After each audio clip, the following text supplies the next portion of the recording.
சூரா அல்-அராஃப். பொருள் சிகரங்கள். மக்காவில் அருளப்பட்டது. அத்தியாயம் 7, வசனங்கள் 206. அளவற்ற அருளாளனும் நிகரற்ற அன்புடையோனுமாகிய அல்லாஹுவின் திருப்பெயரால் துவங்குகிறேன். அலிஃப் லாம் மீம் ஸாத். நபியே, இவ்வேதம் உம்மீது இறக்கப்பட்டுள்ளது. இதை பற்றி உமது உள்ளத்தில் ஒரு தயக்கமும் வேண்டாம். இதை கொண்டு நீர் மனிதர்களுக்கு அச்சமூட்டி எச்சரிக்கை செய்வீராக. நம்பிக்கை கொண்டவர்களுக்கு இது ஒரு நல்லுபதேசமாகும். மனிதர்களே, உங்களுக்காக உங்கள் இறைவனிடமிருந்து இறக்கப்பட்டதையே பின்பற்றுங்கள். அவனையன்றி மற்றவரையும் உங்களுக்கு பொறுப்பாளர்களாக ஆக்கி அவர்களை நீங்கள் பின்பற்றாதீர்கள். எனினும் இதை கொண்டு நல்லுணர்ச்சி பெறுபவர்கள் உங்களில் மிக குறைவுதான். பாவிகள் வசித்திருந்த எத்தனையோ நகரங்களை நாம் அழித்திருக்கிறோம். அவற்றில் இருந்தவர்கள் இரவிலோ பகலிலோ நித்திரையில் இருக்கும் பொழுது நம் வேதனை அவர்களை வந்தடைந்தது. அவர்களிடம் நம் வேதனை வந்த சமயத்தில், நிச்சயமாக எங்களுக்கு நாங்களே தீங்கிழைத்துக் கொண்டவர்களாகி விட்டோம் என்று கூறியதை தவிர வேறொன்றும் அவர்களால் கூற முடியவில்லை. ஆகவே இதை பற்றி நம் தூதர்களையும் அவர்களை எவர்களிடம் அனுப்பி வைத்தோமோ அவர்களையும் நிச்சயமாக நாம் விசாரணை செய்வோம். அப்போது அவர்களின் செயல்களை நாம் நிச்சயமாக அவர்களுக்கு உறுதியுடன் விவரிப்போம். நாம் மறைவானவர்களாக இருக்கவில்லை. ஒவ்வொருவரின் நன்மை தீமைகளையும் அன்றைய தினம் எடை போடுவது சத்தியம். ஆகவே எவர்களுடைய நன்மையின் எடை கனத்ததோ அவர்கள்தான் நிச்சயமாக வெற்றி பெறுவார்கள். எவர்களுடைய நன்மையின் எடை கனம் குறைந்து இலேசாக இருக்கிறதோ அவர்கள் நம் வசனங்களுக்கு மாறு செய்து தங்களுக்கு தாமே நஷ்டத்தை உண்டு பண்ணி கொண்டவர்கள் ஆவர். மனிதர்களே, நிச்சயமாக நாம் உங்களுக்கு பூமியில் எல்லா வசதிகளையும் அளித்து அதில் நீங்கள் வாழ்வதற்கு தேவையான காரணங்களை உங்களுக்கு ஏற்படுத்தினோம். இவ்வாறிருந்தும் நீங்கள் நன்றி செலுத்துவதோ மிக குறைவு. நிச்சயமாக நாம் உங்களை படைக்க கருதி உங்களை, அதாவது உங்கள் முதல் தந்தையாகிய ஆதமை உருவமைத்தோம். பின்னர் நாம் வானவர்களை நோக்கி ஆதமுக்கு சிரம் பணியுங்கள் என கட்டளையிட்டோம். இபிலீசை தவிர மற்ற வானவர்கள் அனைவரும் அவருக்கு பணிந்தார்கள். அவன் பணியவில்லை. ஆகவே இறைவன் இபிலீசை நோக்கி, நான் உனக்கு கட்டளையிட்ட சமயத்தில் நீ சிரம் பணியாதிருக்கும்படி உன்னை தடை செய்தது எது என்று கேட்க, அதற்கு இபிலீஸ், நான் அவரை விட மேலானவன். ஏனென்றால் நீ என்னை நெருப்பால் படைத்தாய், அவரை களிமண்ணால் படைத்திருக்கிறாய். களிமண்ணை விட நெருப்பு உயர்ந்தது என்று இரு மாப்புடன் கூறினான். அதற்கு இறைவன், இதிலிருந்து நீ இறங்கிவிடு. நீ பெருமை கொள்வதற்கு இங்கு இடமில்லை. உன் பெருமையின் காரணமாக நிச்சயமாக நீ சிறுமைப்பட்டவனாகி விட்டாய். ஆதலால் இதிலிருந்து நீ வெளியேறிவிடு என்று கூறினான். அதற்கு இபிலீஸ் ஆகிய அவன், இறந்தவர்களை எழுப்பும் நாள் வரை எனக்கு அவகாசம் அளி என்று கேட்டான். அதற்கு இறைவன், நிச்சயமாக நீ அவ்வாறே அவகாசம் அளிக்கப்பட்டிருக்கிறாய் என்று கூறினான். அதற்கு இபிலீஸ் இறைவனை நோக்கி, நீ என்னை பங்கப்படுத்தியதால் ஆதமுடைய சந்ததிகளாகிய அவர்கள் உன் நேரான வழியில் செல்லாது தடை செய்ய வழி மறித்து அதில் உட்கார்ந்து கொள்வேன் என்றும், பிறகு நிச்சயமாக அவர்களுக்கு முன்னும் பின்னும் அவர்களின் வலது பக்கத்திலும் இடது பக்கத்திலும் அவர்களிடம் வந்து அவர்களை வழிகெடுத்துக் கொண்டே இருப்பேன். ஆகவே அவர்களில் பெரும்பாலானவர்களை உனக்கு நன்றி செலுத்துபவர்களாக நீ காண மாட்டாய் என்றும் கூறினான். அதற்கு இறைவன், நீ நிந்திக்கப்பட்டவனாகவும் விரட்டப்பட்டவனாகவும் இதிலிருந்து வெளியேறிவிடு. நிச்சயமாக உன்னையும் எவர்கள் உன்னை பின்பற்றினார்களோ அவர்களையும், ஆக உங்கள் அனைவரையும் கொண்டு நரகத்தை நிரப்புவேன் என்று கூறினான். பின்னர் இறைவன் ஆதமை நோக்கி, ஆதமே, நீர் உமது மனைவியுடன் இச்சோலையில் வசித்திரும். நீங்கள் இருவரும் விரும்பிய இடத்திலெல்லாம் சென்று விரும்பியவற்றையெல்லாம் புசியுங்கள். எனினும் இந்த மரத்தின் சமீபத்தில் கூட நீங்கள் செல்லாதீர்கள். அவ்வாறு சென்றால் அதனால் உங்களுக்கு நீங்களே தீங்கிழைத்துக் கொண்டவர்களாக ஆகி விடுவீர்கள் என்று கூறினான். எனினும் அவ்விருவருக்கும் மறைந்திருந்த அவர்களுடைய மானத்தை அவர்களுக்கு வெளிப்படுத்துவதற்காக இபிலிஸ் ஆகிய ஷைத்தான் தவறான எண்ணத்தை அவர்கள் மனதில் ஊசலாடச் செய்து அவர்களை நோக்கி, அதன் கனியை புசித்தால் நீங்கள் இருவரும் வானவர்களாகவோ அல்லது மரணமற்றவர்களாகவோ ஆகி விடுவீர்கள் என்பதற்காகவே தவிர வேறெதற்காகவும் உங்கள் இறைவன் இம்மரத்தை விட்டு உங்களை தடுக்கவில்லை என்று கூறியதுடன், நிச்சயமாக நான் உங்களுக்கு நன்மையையே கருதுகிறேன் என்று அவ்விருவரிடமும் சத்தியமும் செய்து அவர்களை மயக்கி அம்மரத்தின் கனியை புசிப்பதற்காக அதன் பக்கம் அவர்களை செல்ல வைத்தான். அவ்விருவரும் அம்மரத்தின் பழத்தை சுவைக்கவே அவ்விருவரின் மர்ம உறுப்புகளும் அவர்களுக்கு தெரிந்து அச்சோலையின் இலையை கொண்டு தங்களை மூடிக்கொள்ள அவர்கள் முயற்சித்தனர். அது சமயம் இறைவன், அம்மரத்தை விட்டும் நான் உங்களை தடுத்திருக்கவில்லையா? நிச்சயமாக ஷைத்தான் உங்கள் இருவருக்கும் பகிரங்கமான எதிரி என்றும் நான் உங்களுக்கு கூறவில்லையா என்று அவ்விருவரையும் அழைத்து கூறினான். அதற்கு அவர்கள், எங்கள் இறைவனே, எங்களுக்கு நாங்களே தீங்கிழைத்துக் கொண்டோம். நீ எங்களை மன்னித்து எங்களுக்கு அருள் புரியாவிட்டால் நிச்சயமாக நாங்கள் நஷ்டம் அடைந்தவர்களாகி விடுவோம் என்று பிரார்த்தித்து கூறினர். அதற்கு இறைவன், இதிலிருந்து நீங்கள் வெளியேறி விடுங்கள். உங்களில் ஒருவர் மற்றவருக்கு எதிரியாகி விடுவீர்கள். பூமியில்தான் உங்களுக்கு தங்குமிடம் உண்டு. அதில் ஒரு காலம் வரை சுகம் அனுபவிக்கலாம் என்று கூறினான். அதிலேயே நீங்கள் உயிர் வாழ்வீர்கள், அதிலேயே நீங்கள் இறப்பீர்கள். பின்னர் ஒரு நாளில் அதிலிருந்தே எழுப்பவும் படுவீர்கள் என்றும் கூறினான். ஆதமுடைய மக்களே, உங்கள் மானத்தை மறைக்கக்கூடிய, உங்களை அலங்கரிக்கக்கூடிய ஆடைகளை நிச்சயமாக நாம் உங்களுக்கு அருள் புரிந்திருக்கிறோம். எனினும் பாவங்களை மறைத்துவிடக்கூடிய இரையச்சம் எனும் ஆடைதான் மிக்க மேலானது. இவை அனைத்தும் அல்லாஹுவுடைய வசனங்களாகும். இவற்றை கொண்டு அவர்கள் நல்லுணர்ச்சி பெறுவார்களாக. ஆதமுடைய மக்களே, ஷைத்தான் உங்கள் தாய் தந்தையை அவர்கள் இன்பமுடன் வசித்து வந்த சொர்க்கத்திலிருந்து வெளியேற்றி துன்பத்திற்குள்ளாக்கியது போல உங்களையும் துன்பத்திற்குள்ளாக்கிவிட வேண்டாம். அவர்களுடைய மானத்தை அவர்களுக்கு காண்பிப்பதற்காக அவன் அவர்களுடைய ஆடையை களைந்து விட்டான். நிச்சயமாக அவனும் அவனுடைய இனத்தாரும் நீங்கள் அவர்களை காண முடியாதவாறு மறைவாக இருந்து கொண்டு உங்களை வழிகெடுக்க சமயம் பார்த்து கொண்டே இருக்கிறார்கள். நிச்சயமாக நம்பிக்கை கொள்ளாதவர்களுக்குத்தான் அந்த ஷைத்தான்களை நாம் நண்பர்களாக்கி இருக்கிறோம்.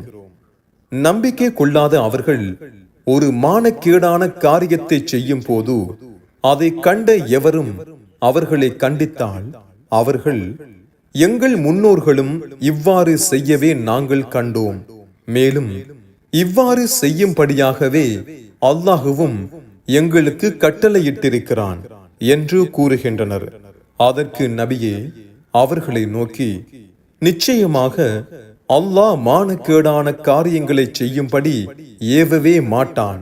அல்லாஹுவின் மீது நீங்கள் அறியாதவற்றை பொய்யாக கூறலாமா என்று கூறுவீராக. என் இறைவன் நீதத்தையே கட்டளையிட்டிருக்கிறான். ஒவ்வொரு தொழுகையின் போதும் மனதில் அவனையே நீங்கள் முன்னோக்கி தொழுங்கள். நீங்கள் அவனுக்கே முற்றிலும் வழிபட்டு கலப்பற்ற மனதோடு அவனிடமே நீங்கள் பிரார்த்தனை செய்யுங்கள். அவன் உங்களை இல்லாமையில் இருந்து உலகத்தில் ஆரம்பமாக படைத்தது போல் நீங்கள் இறந்த பின்னர் மறுமை நாளில் மீண்டும் உயிர்ப்பிக்கப்பட்டு அவனிடமே மீள்வீர்கள் என்றும் நபியே நீர் கூறுவீராக. உங்களில் சிலரை அவன் நேரான வழியில் செலுத்தினான், மற்றோர் மீது வழிகேடே விதிக்கப்பட்டது. அதன் காரணம் நிச்சயமாக அவர்கள் அல்லாஹுவை அன்றி ஷைத்தான்களையே தங்கள் தோழர்களாக எடுத்துக் கொண்டதுடன் தாங்கள் நிச்சயமாக நேரான வழியில் இருப்பதாகவும் எண்ணிக்கொண்டனர். ஆதமுடைய மக்களே, தொழும் போதெல்லாம் ஆடைகளினால் உங்களை அலங்கரித்துக் கொள்ளுங்கள். இறைவன் உங்களுக்கு அனுமதித்தவற்றை நீங்கள் தாராளமாக புசியுங்கள், பருகுங்கள். எனினும் அவற்றில் அளவு கடந்து வீண் செலவு செய்யாதீர்கள். ஏனென்றால் வீண் செலவு செய்பவர்களை நிச்சயமாக அல்லாஹ் நேசிப்பதில்லை. நபியே, அல்லாஹ் தன் அடியார்களுக்காக அளித்திருக்கும் ஆடை அலங்காரத்தையும் நல்ல மேலான உணவையும் ஆகாதவை என்று தடுப்பவர் யார் என கேட்டு, அது இவ்வுலகத்தில் நம்பிக்கை கொண்டவர்களுக்கும் ஆகுமானதே. எனினும் மறுமை நாளில் அவர்களுக்கு மட்டுமே சொந்தமானது என்று கூறுவீராக. அறியக்கூடிய மக்களுக்கு நமது வசனங்களை இவ்வாறு விவரிக்கிறோம். நபியே கூறுவீராக, நிச்சயமாக என் இறைவன் ஹராம் என்று தடை செய்திருப்பதெல்லாம் பகிரங்கமாகவோ இரகசியமாகவோ செய்யப்படும் மானக்கேடான காரியங்களையும் மற்ற பாவங்களையும் நியாயமின்றி ஒருவர் மீது ஒருவர் கொடுமை செய்வதையும் அல்லாஹ் எதற்கு ஆதாரம் இறக்கவில்லையோ அதை அல்லாஹுவுக்கு இணையாக்குவதையும் நீங்கள் அறியாதவற்றை அல்லாஹுவின் மீது பொய் கூறுவதையும் தான் அல்லாஹ் தடுத்திருக்கிறான். ஒவ்வொரு வகுப்பாருக்கும் அவர்கள் வாழவும் அழியவும் ஒரு காலம் உண்டு. அவர்களுடைய தவணை காலம் வரும்போது ஒரு வினாடி பிந்தவும் மாட்டார்கள், முந்தவும் மாட்டார்கள். ஆதமுடைய மக்களே, என் தூதர்கள் உங்களில் இருந்தே நிச்சயமாக உங்களிடம் வந்து என் வசனங்களை மெய்யாகவே உங்களுக்கு ஓதி காண்பிக்கும் போது அவற்றை செவியுற்ற உங்களில் எவர்கள் அல்லாஹுவுக்கு பயந்து பாவங்களிலிருந்து விலகி நற்செயல்களை செய்கிறார்களோ அவர்களுக்கு எத்தகைய பயமும் இல்லை. அவர்கள் துயரம் அடையவும் மாட்டார்கள். எனினும் அவர்கள் நம் வசனங்களை பொய்யாக்கி அவற்றை புறக்கணித்து கர்வம் கொள்கிறார்களோ அவர்கள் நரகவாசிகளே. அதில் அவர்கள் என்றென்றும் தங்கி விடுவார்கள். எவன் அல்லாஹுவுடைய வசனங்களை பொய்யாக்கி அல்லாஹுவின் மீது பொய்யை கற்பனை செய்தும் கூறுகிறானோ அவனை விட அநியாயக்காரன் யார்? இவ்வுலகில் அவர்கள் உயிர் வாழும் வரை அவர்களுக்கு விதிக்கப்பட்ட உணவு, பொருள் ஆகியவை அவர்களுக்கு கிடைத்துக் கொண்டே இருக்கும். அவர்களுடைய காலம் முடிந்து அவர்களுடைய உயிரை கைப்பற்ற நம் வானவர்கள் அவர்களிடம் வரும் சமயத்தில் அவர்களை நோக்கி, நீங்கள் கடவுளென அழைத்துக் கொண்டிருந்த அல்லாஹ் அல்லாதவை எங்கே என்று அவர்கள் கேட்பார்கள். அதற்கு அவர்கள், அவை அனைத்தும் எங்களை விட்டு ஓடி மறைந்து விட்டன என்று கூறி, மெய்யாகவே அவர்கள் சத்தியத்தை நிராகரிப்பவர்களாக இருந்தார்கள் என்று தங்களுக்கு எதிராகவே சாட்சியம் கூறுவார்கள். அதற்கு இறைவன் அவர்களை நோக்கி, ஜின்களிலும் மனிதர்களிலும் உங்களுக்கு முன்னர் சென்றுவிட்ட உங்களை போன்ற பாவிகளான கூட்டத்தினருடன் நீங்களும் சேர்ந்து நரகத்திற்கு சென்று விடுங்கள் என்று கூறுவான். அவர்களில் ஒவ்வொரு வகுப்பினரும் நரகத்திற்கு சென்ற பொழுது முன்னர் அங்கு வந்துள்ள தங்கள் இனத்தாரை கோபித்து சபிப்பார்கள். இவ்வாறு இவர்கள் அனைவரும் நரகத்தை அடைந்த பின்னர் அவர்களில் பின் சென்றவர்கள் தங்களுக்கு முன் சென்றவர்களை சுட்டிக்காட்டி, எங்கள் இறைவனே, இவர்கள்தான் எங்களை வழிகெடுத்தார்கள். ஆகவே அவர்களுக்கு எங்களை விட 2 மடங்கு நரக வேதனையை கொடுப்பாயாக என்று கூறுவார்கள். அதற்கு அவன், உங்களில் அனைவருக்குமே 2 மடங்கு வேதனை உண்டு, எனினும் இதன் காரணத்தை நீங்கள் அறிய மாட்டீர்கள் என்று கூறுவான். அவர்களில் முன் சென்றவர்கள் பின் சென்றவர்களை நோக்கி, எங்களை விட உங்களுக்கு ஒரு மேன்மையும் கிடையாது, ஆதலால் நீங்களாகவே தேடிக்கொண்ட தீய செயலின் காரணமாக நீங்களும் 2 மடங்கு வேதனையை சுவையுங்கள் என்று கூறுவார்கள். நிச்சயமாக எவர்கள் நம் வசனங்களை பொய்யாக்கி அதை புறக்கணிப்பதை பெருமையாக கொண்டார்களோ அவர்களுக்கு இறைவனின் அருளுக்குரிய வானத்தின் வாயில்கள் திறக்கப்பட மாட்டாது. ஊசியின் காதில் ஒட்டகம் நுழையும் வரை அவர்கள் சொர்க்கத்தை அடையவே மாட்டார்கள். குற்றவாளிகளை இவ்வாறே நாம் தண்டிப்போம். நரகத்தில் அவர்களுக்கு நெருப்பாலான விரிப்புகளும் உண்டு. அவர்கள் மேல் போர்த்திக் கொள்வதற்கும் நெருப்பாலான போர்வைகள் உண்டு. அநியாயக்காரர்களை இவ்வாறே நாம் தண்டிப்போம்.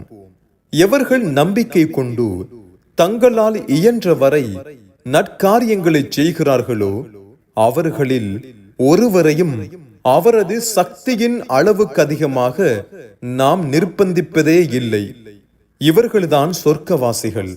அதில் அவர்கள் என்றென்றும் தங்கி விடுவார்கள். இவ்வுலகில் ஒருவரை பற்றி மற்றவருக்கு இருந்த குரோதத்தையும் அவர்களுடைய உள்ளங்களிலிருந்து நீக்கி விடுவோம். ஆகவே ஒருவருக்கொருவர் மிக நெருங்கிய தோழர்களாகி விடுவார்கள். அவர்களுடைய பாதங்களுக்கு அருகில் நீர் அருவிகள் தொடர்ந்து ஓடிக்கொண்டே இருக்கும். அவர்கள் இந்த சொர்க்கத்தை அடையக்கூடிய நேரான வழியில் எங்களை செலுத்திய அல்லாஹுவுக்கே எல்லா புகழும் உரித்தாகும்.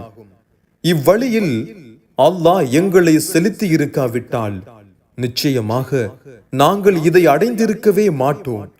எங்கள் இறைவனின் தூதர்கள் சந்தேகமற சத்திய மார்க்கத்தையே எங்களுக்கு கொண்டு வந்து அறிவித்தார்கள் என்று கூறுவார்கள்.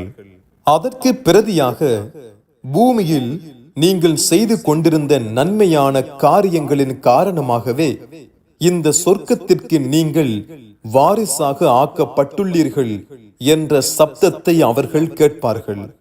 அந்நாளில் சொர்க்கவாசிகள் நரகவாசிகளை நோக்கி, எங்கள் இறைவன் எங்களுக்கு அளித்த வாக்குறுதிகளை நிச்சயமாக நாங்கள் பெற்றுக்கொண்டோம். நீங்களும் உங்கள் இறைவன் உங்களுக்கு அளித்த வாக்குறுதிகளை உண்மையாகவே பெற்றுக் கொண்டீர்களா என்று சப்தமிட்டு கேட்பார்கள். அதற்கு அவர்கள், ஆம், பெற்றுக்கொண்டோம் என்று கூறுவார்கள்.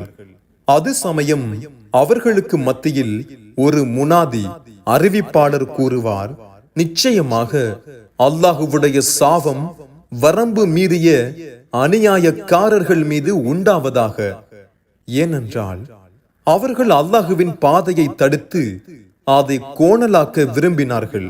அவர்கள் மறுமையையும் நிராகரித்துக் கொண்டிருந்தார்கள்.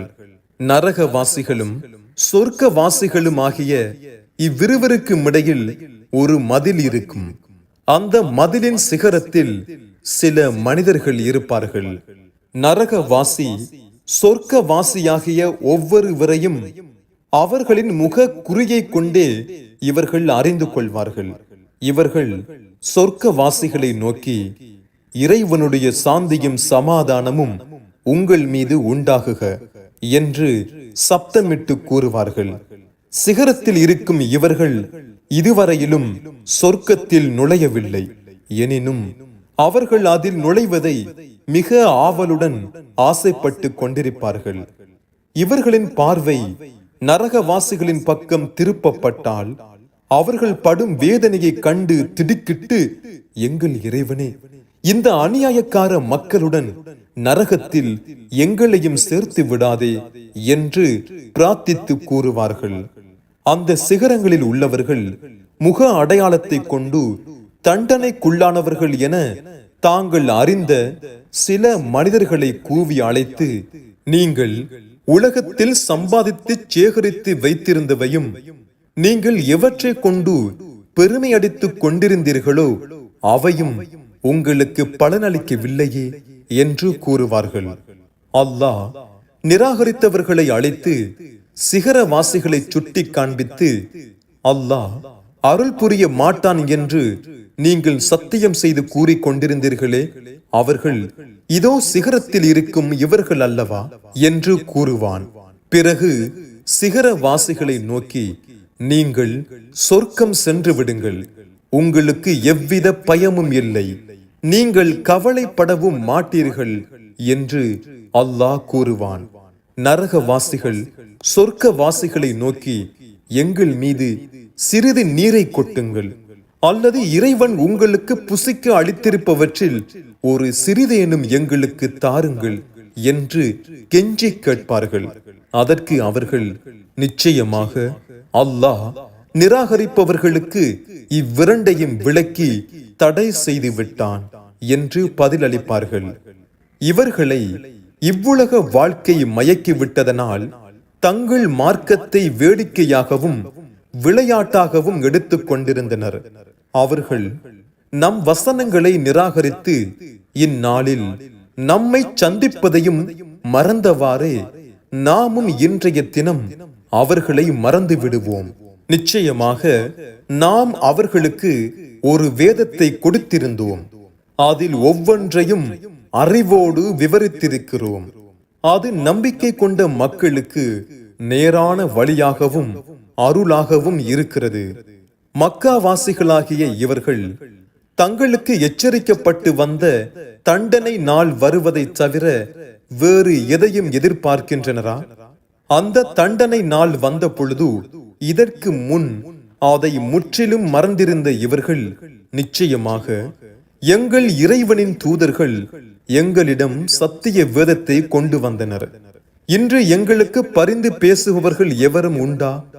அவ்வாறாயின் அவர்கள் எங்களுக்கு பரிந்து பேசவும், அல்லது எங்களை உலகத்திற்கு திரும்ப அனுப்பப்பட்டால் முன்னர் நாங்கள் செய்து கொண்டிருந்தவற்றை தவிர்த்து வேறு நன்மைகளையே செய்வோம் என்று கூறுவார்கள்.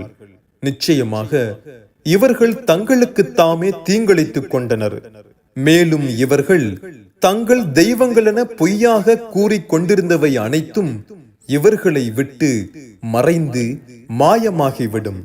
நிச்சயமாக உங்கள் இறைவனாகிய அல்லாஹுதான் வானங்களையும் பூமியையும் 6 நாட்களில் படைத்து அரிஷின் மீது தன் மகிமைக்கு தக்கவாறு உயர்ந்து விட்டான். அவனே இரவால் பகலை மூடுகிறான், பகலால் இரவை மூடுகிறான். அது வெகு தீவிரமாகவே அதை பின்தொடர்கிறது. அவனே சூரியனையும் சந்திரனையும் நட்சத்திரங்களையும் படைத்தான். இவை அனைத்தும் அவனது கட்டளைக்கு கட்டுப்பட்டவையாக படைத்தான்.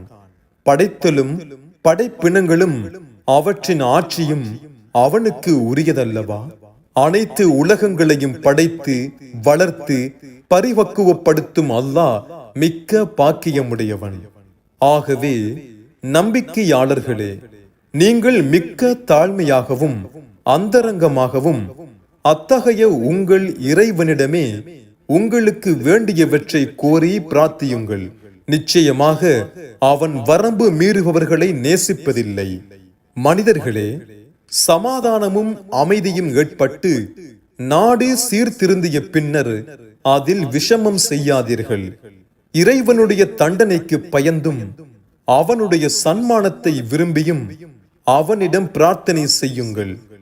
நிச்சயமாக அல்லாஹுவுடைய அருள் நன்மை செய்யும் அழகிய குணமுடையவர்களுக்கு மிக சமீபத்தில் இருக்கிறது. அவன்தான் அவனுடைய அருள் மழைக்கு முன்னர் நற்செய்தியாக குளிர்ந்த காற்றை அனுப்பி வைக்கிறான். அது கருக்கொண்டு கனத்த மேகங்களை சுமந்த பின்னர் அதை வறண்டு இறந்துவிட்ட பூமியின் பக்கம் நாம் ஓட்டிச் சென்று அதிலிருந்து மழை பெய்யச் செய்கிறோம். பின்னர் அதை கொண்டு எல்லா வகை கனிகளையும் வெளியாக்குகிறோம். இவ்வாறே மரணித்தவர்களையும் அவர்களின் சமாதிகளிலிருந்து வெளியாக்குவோம். இதை அறிந்து நீங்கள் நல்லுணர்ச்சி பெறுவீர்களாக. ஒரே விதமான மழை பெய்த போதிலும் வளமான பூமி தன் இறைவனின் கட்டளையை கொண்டே எல்லா புட்பூண்டுகளையும் வெளியாக்குகிறது. எனினும் கெட்ட வளமற்ற பூமியிலோ வெகு சொற்பமாகவே தவிர முளைப்பதில்லை. நன்றி செலுத்தும் மக்களுக்கு இவ்வாறு பல வகைகளிலும் நம் வசனங்களை விவரிக்கிறோம். நிச்சயமாக நாம் நூகை அவருடைய மக்களுக்கு நம் தூதராக அனுப்பி வைத்தோம். அவர் அவர்களை நோக்கி, என் மக்களே, நீங்கள் அல்லாஹ் ஒருவனையே வணங்குங்கள். அவனை தவிர வேறு இறைவன் உங்களுக்கில்லை. இதற்கு நீங்கள் மாறு செய்தால் உங்களுக்கு வரக்கூடிய மகத்தானதொரு நாளின் வேதனையை நான் பயப்படுகிறேன் என்று கூறினார். அதற்கு அவருடைய மக்களின் தலைவர்கள் அவரை நோக்கி, நீங்கள் பகிரங்கமான வழிகேட்டில் இருப்பதை மெய்யாகவே நாங்கள் காண்கிறோம் என்று கூறினார்கள். அதற்கு அவர் அவர்களை நோக்கி, என் மக்களே, நான் எத்தகைய வழிகேட்டிலும் இல்லை. மாறாக நிச்சயமாக நான் உலகத்தார் அனைவரையும் படைத்து பரிபாலிக்கின்ற இறைவனுடைய ஒரு தூதன் என்று கூறினார். நான் என் இறைவனின் தூதுகளையே உங்களுக்கு எடுத்துரைத்து உங்களுக்கு நல்லுபதேசம் செய்கிறேன். நீங்கள் அறியாதவற்றை அல்லாஹுவிடமிருந்து நான் அறிகிறேன். உங்களிலுள்ள ஒரு மனிதர் மீது உங்கள் இறைவனிடமிருந்து உங்களுக்கு நல்லுபதேசம் வருவதை பற்றி நீங்கள் ஆச்சரியப்படுகிறீர்களா? உங்களுக்கு அச்சமூட்டி எச்சரிக்கை செய்வதற்காகவும் நீங்கள் இரையச்சமுடையவர்களாக ஆவதற்காகவும் அது வந்திருக்கிறது. அதனால் நீங்கள் இறைவனின் அருளை அடையலாம் என்றும் கூறினார். பின்னும் அவரை அவர்கள் பொய்யரெனவே கூறிவிட்டனர். ஆதலால் அவரையும் அவரை சார்ந்தவர்களையும் கப்பலில் ஏற்றி பாதுகாத்து கொண்டு நம் வசனங்கள் பொய்யென்று கூறியவர்களை வெள்ள பிரளயத்தில் மூழ்கடித்து விட்டோம். நிச்சயமாக அவர்கள் சத்தியத்தை காண முடியாத குருடர்களாகவே இருந்தனர். ஆதி எனும் மக்களுக்கு அவர்களுடைய சகோதரர் ஹூதை நம் தூதராக அனுப்பினோம். அவர் அவர்களை நோக்கி, என் மக்களே, நீங்கள் அல்லாஹ் ஒருவனையே வணங்குங்கள். அவனை தவிர உங்களுக்கு வேறு இறைவன் இல்லை. ஆகவே நீங்கள் அவனுக்கு பயப்பட வேண்டாமா என்று கூறினார். அதற்கு அந்த மக்களில் இருந்த நிராகரித்தவர்களின் தலைவர்கள் அவரை நோக்கி, நிச்சயமாக நாம் உம்மை மடமையில் ஆழ்ந்து கிடப்பவராகவே காண்கிறோம். நிச்சயமாக நாம் உம்மை பொய்யர்களில் ஒருவரெனவே கருதுகிறோம் என்று கூறினார்கள். அதற்கு அவர், என் மக்களே, மடமை என்னிடம் இல்லை. ஆனால் நிச்சயமாக நான் அகிலத்தார் அனைவரையும் படைத்து பரிபாலிக்கும் இறைவனிடமிருந்து அனுப்பப்பட்ட ஒரு தூதரே என்று கூறினார். என் இறைவனின் தூதுகளையே நான் உங்களுக்கு எடுத்துரைக்கிறேன். நிச்சயமாக நான் உங்களுக்கு நம்பிக்கைக்குரிய உபதேசியாகவும் இருக்கிறேன். உங்களுக்கு அச்சமூட்டி எச்சரிக்கை செய்வதற்காக உங்களில் ஒருவர் மீது உங்கள் இறைவனிடமிருந்து உங்களுக்காக நல்லுபதேசம் வருவதை பற்றியா நீங்கள் ஆச்சரியப்படுகிறீர்கள்? நூகுடைய மக்களுக்கு பின்னர் அவன் உங்களை பூமியில் அதிபதிகளாக்கி வைத்து தேகத்திலும் வலிவிலும் மற்றவர்களை விட உங்களுக்கு அதிகமாகவே கொடுத்ததையும் நீங்கள் நினைத்து பாருங்கள். அல்லாஹுவின் இவ்வருட்கொடைகளை எல்லாம் நீங்கள் நினைத்து பாருங்கள். அதனால் நீங்கள் வெற்றி பெறலாம் என்றும் கூறினார். அதற்கு அவர்கள், எங்கள் மூதாதைகள் வணங்கிக் கொண்டிருந்தவற்றை நாங்கள் புறக்கணித்துவிட்டு அல்லாஹ் ஒருவனையே வணங்கும்படி செய்யவா நீங்கள் நம்மிடம் வந்தீர்கள்? நாங்கள் அவ்வாறு செய்ய மாட்டோம்.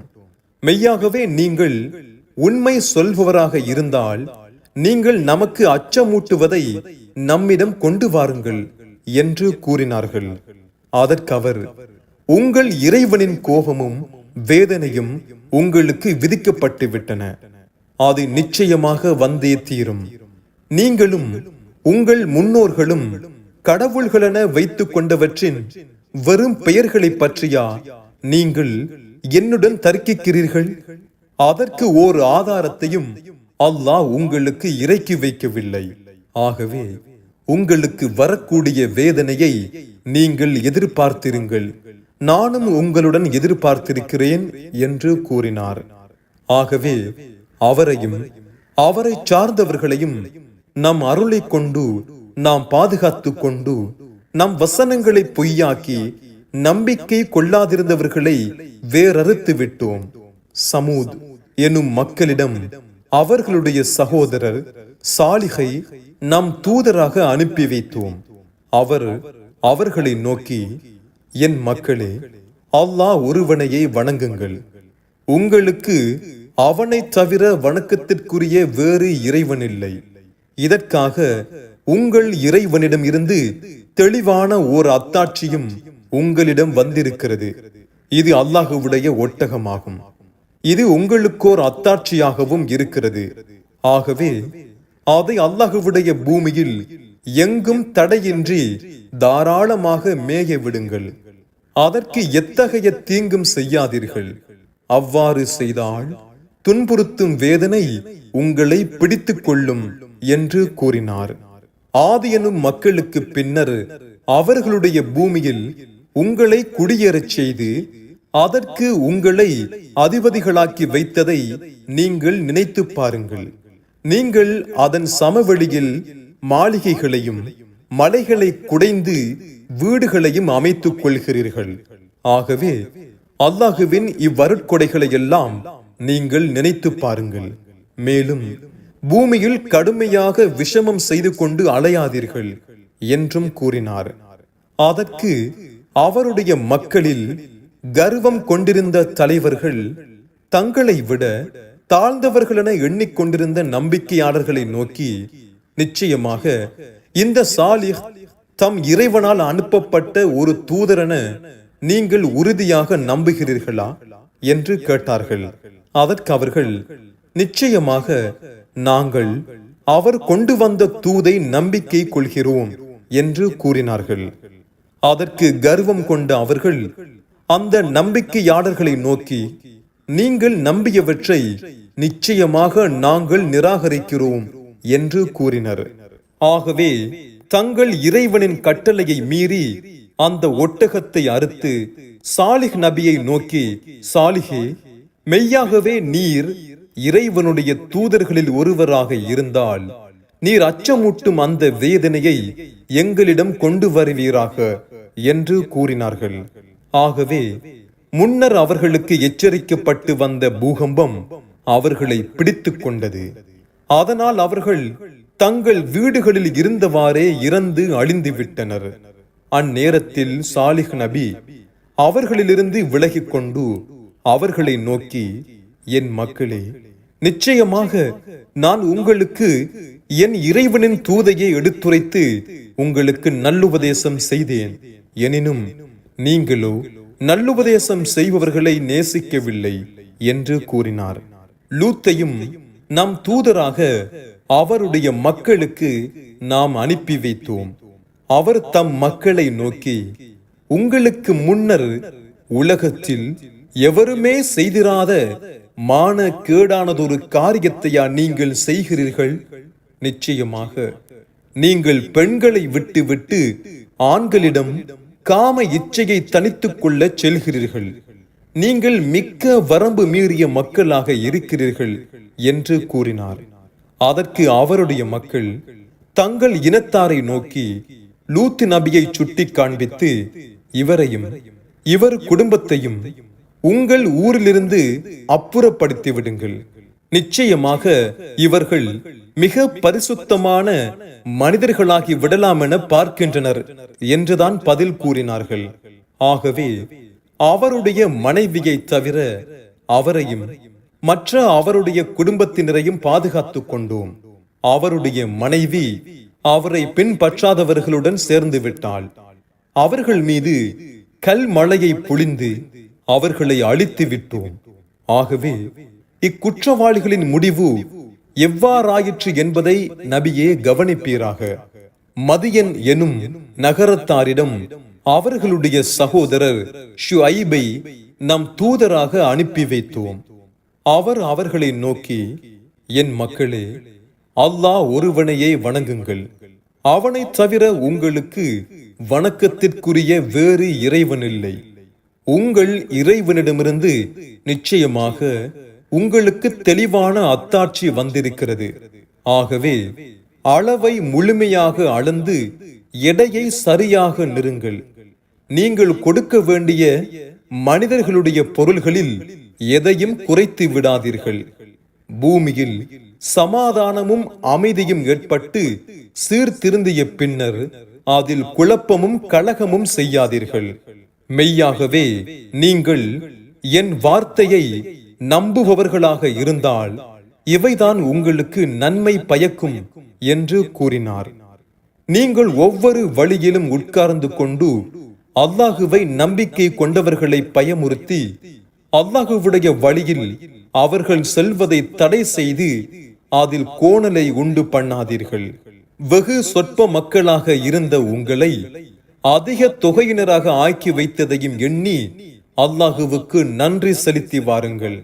பூமியில் விஷமம் செய்து கொண்டு அலைந்தவர்களின் முடிவு எவ்வாறாயிற்று என்பதையும் கவனித்து பார்ப்பீர்களாக என்றும் கூறினார். நம்பிக்கையாளர்களே, உங்கள் இனத்தில் ஒரு கூட்டத்தினர் மட்டும் நான் அனுப்பப்பட்ட தூதுத்துவத்தை நம்பிக்கை கொண்டு மற்றொரு கூட்டத்தினர் அதை நம்பிக்கை கொள்ளாதிருந்தால் அதை பற்றி நீங்கள் கவலைப்படாதீர்கள். நமக்கிடையில் அல்லாஹ் தீர்ப்பளிக்கும் வரை நீங்கள் பொறுத்திருங்கள்.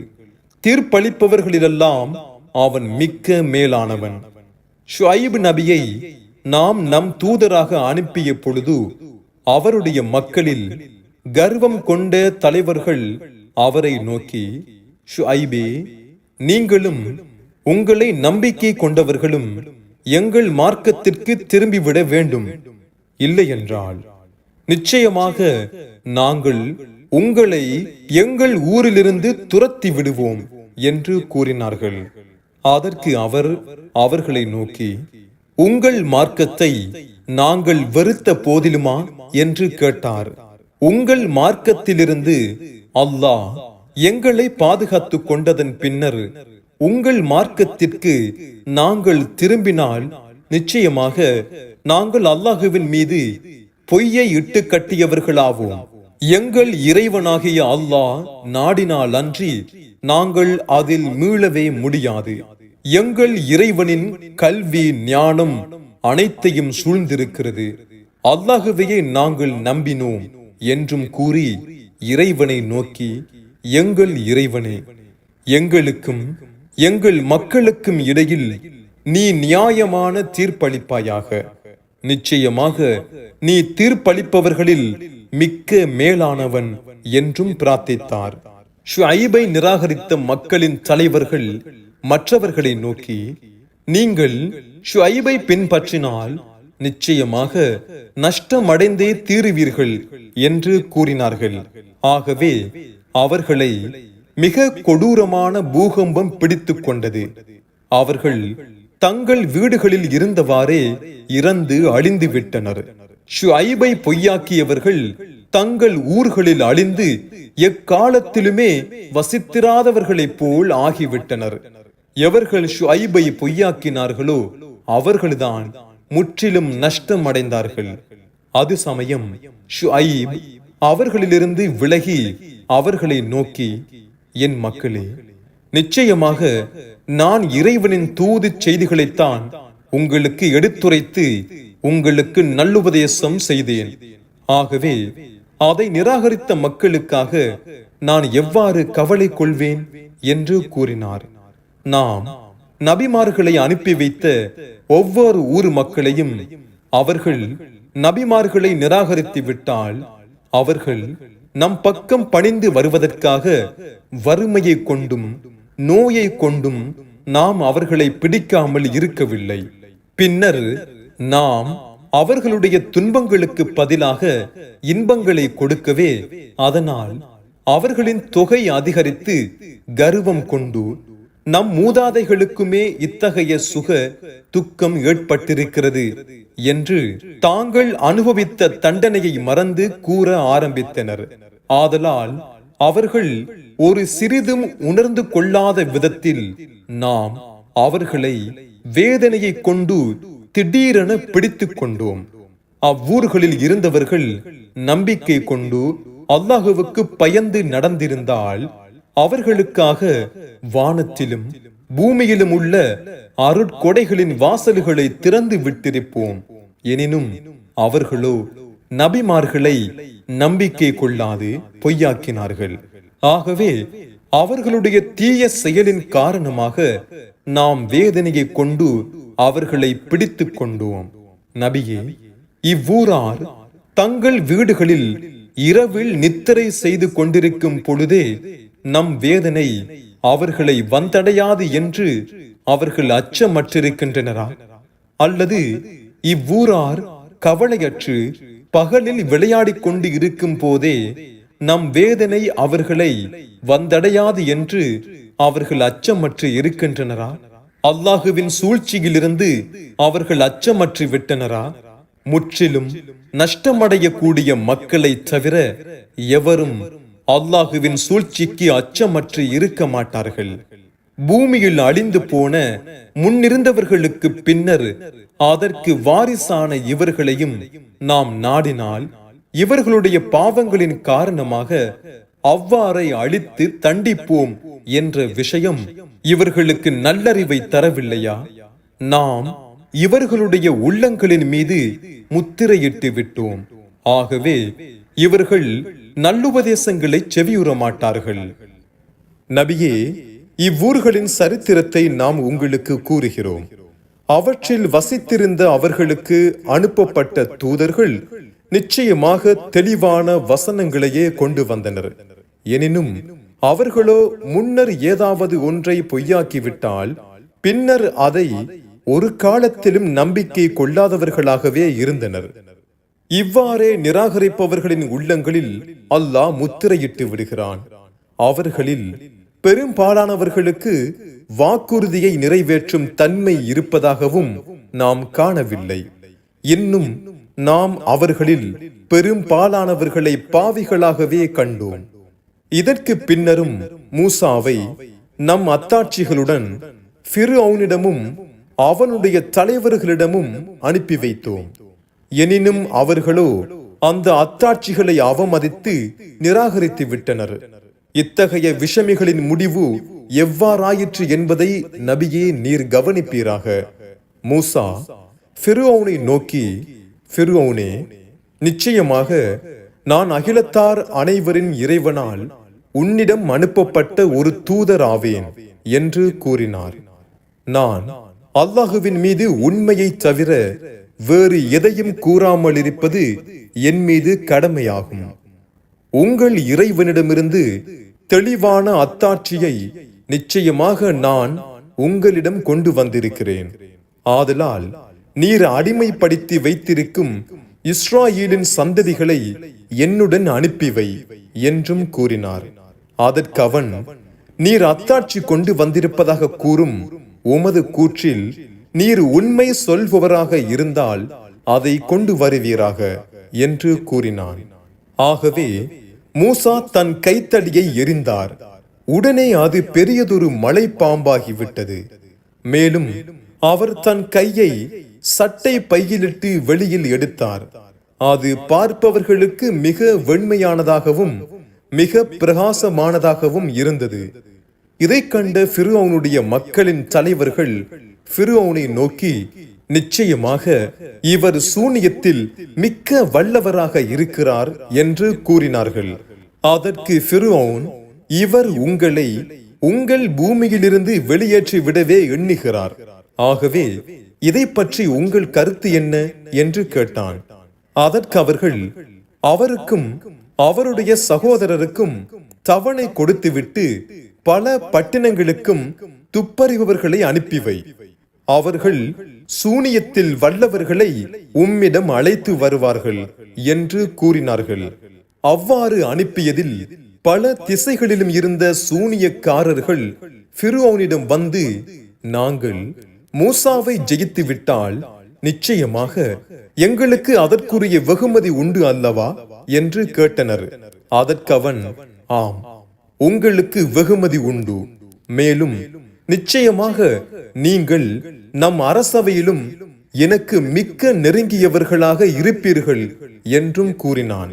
பின்னர் அச்சூனியக்காரர்கள் மூசாவை நோக்கி, மூசாவே, முதலில் உமது தடியை நீங்கள் எரிகிறீரா அல்லது நாம் எறிவதா என்று கேட்டனர். அதற்கு மூசா, நீங்களே முதலில் எரியுங்கள் என்று கூறினார். அவ்வாறு அவர்கள் எரிந்து மக்களுடைய கண்களை கட்டி அவர்கள் திடுக்கிடும்படியான மகத்தான சூனியத்தை செய்தனர். அது சமயம் நாம், மூசாவே, நீர் உமது தடியை எறிவீராக என்று அவருக்கு வகி அறிவித்தோம். அவ்வாறு அவர் எரியவே அது பெரியதொரு பாம்பாகி அவர்கள் சூனியத்தால் கற்பனை செய்த யாவையும் விழுங்கிவிட்டது. இவ்வாறு அவர்கள் செய்த அனைத்தும் வீணாகி உண்மை உறுதியாயிற்று.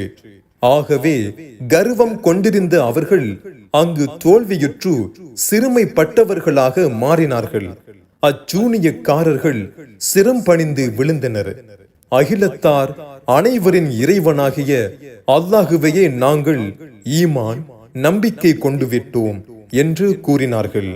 மூசா, ஹாரூனுடைய இறைவனை நாங்களும் நம்பிக்கை கொண்டோம் என்று கூறினார்கள். அதற்கு ஃபிர்அவுன் அவர்களை நோக்கி, உங்களுக்கு நான் அனுமதி அளிப்பதற்கு முன்னதாகவே நீங்கள் அவரை நம்பிக்கை கொண்டு விட்டீர்கள். நிச்சயமாக இந்நகரவாசிகளை அதிலிருந்து வெளியேற்றுவதற்காக மூசாவுடன் கலந்து நீங்கள் செய்த சதியாகும் இது.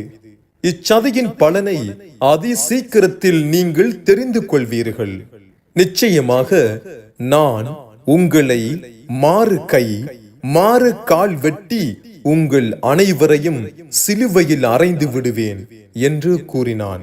அதற்கு அவர்கள், அவ்வாறாயின் நிச்சயமாக நாங்கள் எங்கள் இறைவனிடம் தான் திரும்பிச் செல்வோம், அதை பற்றி எங்களுக்கு கவலை இல்லை என்று கூறினார்கள். இன்னும் எங்களிடம் வந்த இறைவனின் அத்தாட்சிகளை நாங்கள் நம்பிக்கை கொண்டதை தவிர வேறு எதற்காகவும் நீ எங்களை பழிவாங்கவில்லை என்று ஃபிர்அவுனிடம் கூறிய பிறகு, எங்கள் இறைவனே, எங்கள் மீது பொறுமையை சொரிவாயாக, உனக்கு முற்றிலும் வழிபட்டவர்களாக எங்களை ஆக்கி எங்களை நீ கைப்பற்றி கொள்வாயாக என்று பிரார்த்தித்தார்கள். அதற்கு ஃபிர்அவுனுடைய மக்களில் உள்ள தலைவர்கள் ஃபிர்அவுனை நோக்கி, மூசாவும் அவருடைய மக்களும் பூமியில் விஷமம் செய்து உன்னையும் உனது தெய்வங்களையும் புறக்கணித்து விடும்படி நீ அவர்களை விட்டு வைப்பாயா என்று கேட்டார்கள். அதற்கு அவன், அல்ல, அவர்களுடைய ஆண் மக்களை வெட்டிவிட்டு அவர்களை இழிவுபடுத்துவதற்காக அவர்களுடைய பெண் மக்களை மட்டும் உயிருடன் வாழ விடுவோம். நிச்சயமாக நாம் அவர்கள் மீது ஆதிக்கம் வகித்திருக்கிறோம். ஆகவே நாம் விரும்பியவாறெல்லாம் செய்யலாம் என்று கூறினான். அதற்கு மூசா தன் இனத்தாரை நோக்கி, நீங்கள் அல்லாஹுவிடம் உதவி தேடி ஃபிர்அவுனால் உங்களுக்கு ஏற்படும் துன்பங்களை பொறுமையுடன் சகித்திருங்கள். நிச்சயமாக இந்த பூமி அல்லாஹுவுக்குரியதே. அதை அவன் தன் அடியார்களில் தான் விரும்பியவர்களுக்கு சொந்தமாக்கி விடுவான். அல்லாஹுவுக்கு பயப்படுகிறவர்களே முடிவில் வெற்றி பெறுவார்கள் என்று கூறினார். அதற்கு மூசாவுடைய மக்கள் அவரை நோக்கி, நீங்கள் நம்மிடம் வருவதற்கு முன்னரும் நாங்கள் துன்புறுத்தப்பட்டோம், நீங்கள் வந்ததன் பின்னரும் துன்புறுத்தப்பட்டே வருகிறோம். நீங்கள் வந்ததால் எங்களுக்கு ஒன்றும் பயனேற்படவில்லை என்று கூறினார்கள்.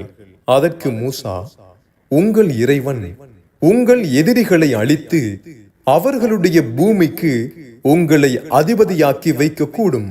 உங்கள் நடத்தை எவ்வாறு இருக்கிறது என்பதை அவன் கவனித்துக் கொண்டு இருக்கிறான் என்று கூறினார். பின்னர் ஃபிர்அவுனுடைய மக்களை பஞ்சத்தை கொண்டும் அவர்களுடைய விவசாய விளைச்சல்களில் நஷ்டத்தை கொண்டும் தண்டித்தோம். இதனால் அவர்கள் நல்லுணர்ச்சி பெற்றிருக்கலாம். எனினும் அவர்களோ அவர்களுக்கு ஒரு நன்மை வரும் சமயத்தில் எங்களுக்கு வர வேண்டியதுதான் வந்தது என்றும், ஒரு தீங்கேற்படும் சமயத்தில் இது எங்களுக்கு வர வேண்டியதல்ல எனினும் பீடை பிடித்த இந்த மூசாவாலும் அவருடைய மக்களாலுமே வந்தது என்றும் கூறினார்கள். அவர்களுக்கு ஏற்பட்ட இத்துர்ப்பாக்கியம் அல்லாஹுவிடம் இருந்தே வந்தது என்பதை அறிந்து கொள்ளுங்கள். எனினும் அவர்களில் பெரும்பாலானவர்கள் இதை அறிந்து கொள்வதில்லை. இன்னும் அவர்கள் மூசாவை நோக்கி, நீர் எங்களை வசப்படுத்துவதற்காக எவ்வளவோ அற்புதமான சூனியத்தை எங்கள் முன் செய்த போதிலும் நாங்கள் உம்மை நம்பிக்கை கொள்ளவே மாட்டோம் என்று கூறிவிட்டார்கள். ஆகவே அவர்கள் மீது மழையுடன் கூடிய புயல் காற்று, வெட்டுக்கிளி, பேன், தவளை, இரத்தம் ஆகிய தெளிவான இவ்வத்தாட்சிகளை ஒன்றன் பின் ஒன்றாக நாம் அனுப்பி வைத்தோம். இதன் பின்னரும் அவர்கள் கர்வம் கொண்டு குற்றம் செய்யும் மக்களாகவே இருந்தார்கள். அவர்கள் மீது இவற்றில் ஒரு வேதனை வரும் போதெல்லாம் அவர்கள் மூசாவை நோக்கி, மூசாவே, இறைவன் உங்கள் பிரார்த்தனையை அங்கீகரிப்பதாக உமக்கு அளித்திருக்கும் வாக்குறுதியின்படி இந்த சிரமத்தை நீக்கும்படி நமக்காக நீர் பிரார்த்தனை செய்யுங்கள். நமது சிரமத்தை நீங்கள் நீக்கினால் நிச்சயமாக நாங்கள் உம்மை நம்பிக்கை கொண்டு இஸ்ராயேலின் சந்ததிகளையும் நிச்சயமாக நாம் உம்முடன் அனுப்பிவிடுகிறோம் என்று கூறுவார்கள். நாம் அவர்களுடைய வேதனையை நீக்கிய போதெல்லாம் அவர்கள் தங்கள் வாக்குறுதிக்கு மாறு செய்து கொண்டே வந்தார்கள். இவ்வாறு அவர்களுக்கு ஏற்பட்ட இறுதி தவணையை அவர்கள் அடையும் வரை தொடர்ந்து மாறு செய்தே வந்தனர்.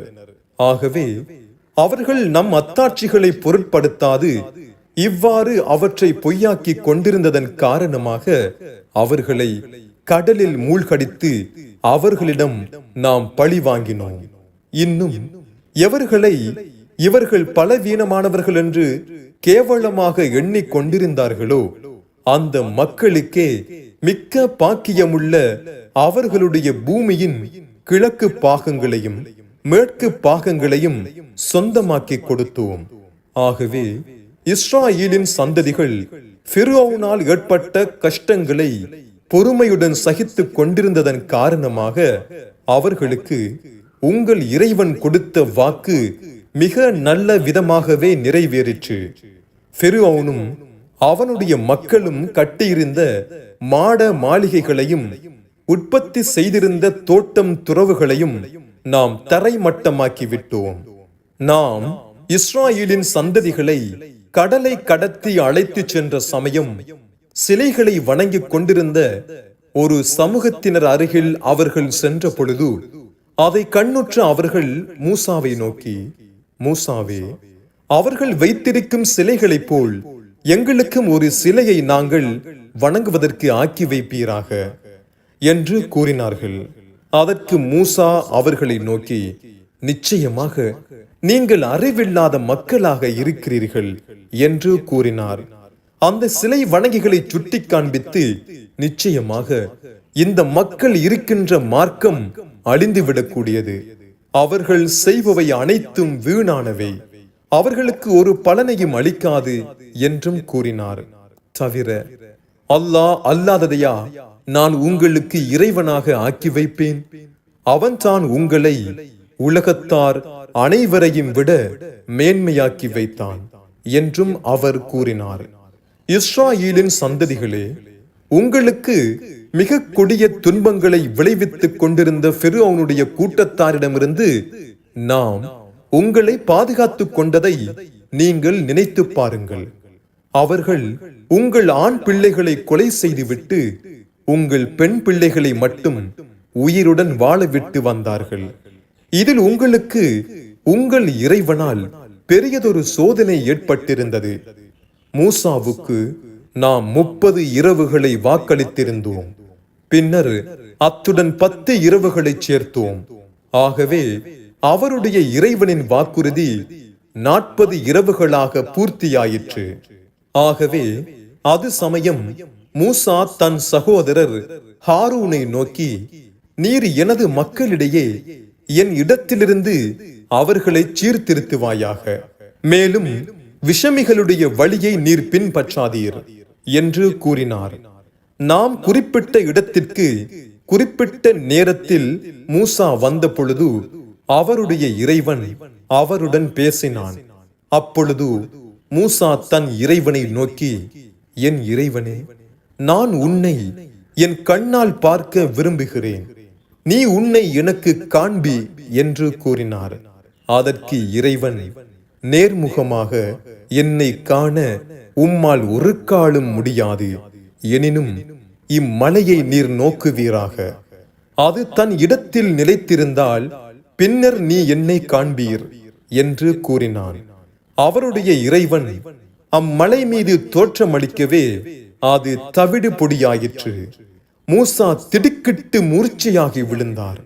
அவர் தெளிவு பெறவே இறைவனை நோக்கி, நீ மிக பரிசுத்தமானவன், நான் உன்னை பார்க்க கோரிய குற்றத்திலிருந்து விலகி உன்னிடம் மன்னிப்பு கோருகிறேன், அன்றி உன்னை நம்பிக்கை கொள்பவர்களில் நான் முதன்மையானவன் என்று கூறினார்.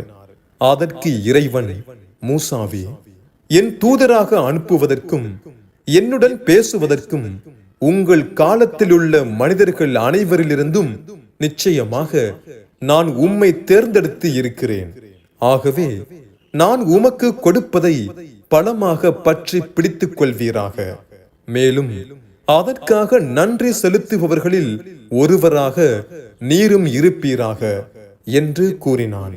நாம் அவருக்கு கொடுத்த கற்பலகைகளில் நல்லுபதேசங்கள் அனைத்தையும், ஒவ்வொரு கட்டளையின் விவரத்தையும் அவருக்காக நாம் எழுதி, நீர் இதை பலமாக பற்றி பிடித்துக் கொண்டு அதிலிருக்கும் மிக அழகியவற்றை எடுத்து நடக்கும்படி உம் மக்களுக்கு நீர் கட்டளையிடுங்கள்.